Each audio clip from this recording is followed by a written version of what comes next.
Hey foodies, it's Crystal. Welcome back to my Gadget Kitchen. Today I'm making one pot pressure cooker jerk spice chicken and rice, and I'll be using my 6-quart Instant Pot Ultra. This is a recipe that I found in my Fast Favorites Under Pressure cookbook by Meredith Lawrence. Here are the seasonings I'll be using: allspice, nutmeg, chili powder, paprika, thyme, cinnamon, cayenne pepper, ginger, and kosher salt. So first up, we're going to season the chicken on both sides with all of those yummy spices. I'm using skin on, bone in thighs. The recipe actually calls for skinless chicken legs, but this is what I had in the freezer, so this is what I'm using. And I always wash my chicken. I don't always mention it, but hey, wash your chicken before you season it and cook it up.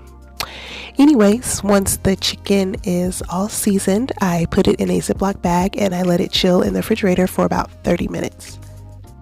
Next, I preheated my Instant Pot and I added in some olive oil, and I'm going to brown the chicken on both sides, working in batches. While the chicken is browning, I have a whole onion that I am dicing up in my KitchenAid mini chopper.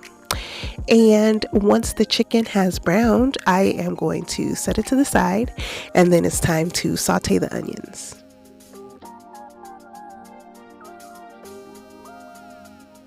So now I'm adding in those onions, and I'm going to get those coated in the oil and all the flavors left behind from the chicken, and I'm scraping up the bits from the bottom because that's added flavor. And then I'm adding in 1.5 cups of rinsed jasmine rice, and I'm going to coat the rice and all of that yummy flavor. And then I seasoned it with about a teaspoon of salt, and then I added 2.5 cups of chicken stock. So once that's done, I'm putting the chicken back inside, and then it's time to seal the pressure cooker, and I'm going to cook this for 8 minutes and do a quick release. So once everything is finished cooking, you remove the lid and you take out the chicken so you can fluff the rice. This was my first time cooking chicken and rice together in the pressure cooker, and I must say I am quite impressed. The chicken was cooked thoroughly and the rice was cooked perfectly. It was nice and fluffy and tender. So I'll definitely be doing that again. This is an optional step right here.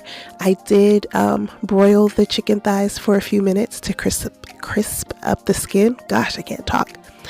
Anyways, here's my plated dish. I also served this with some broccoli that I cooked in the air fryer, and it was really delicious.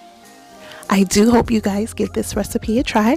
If you like this video, please give me a thumbs up. And as always, thanks so much for watching. And remember, get out of that drive-thru and get into the kitchen. Bye.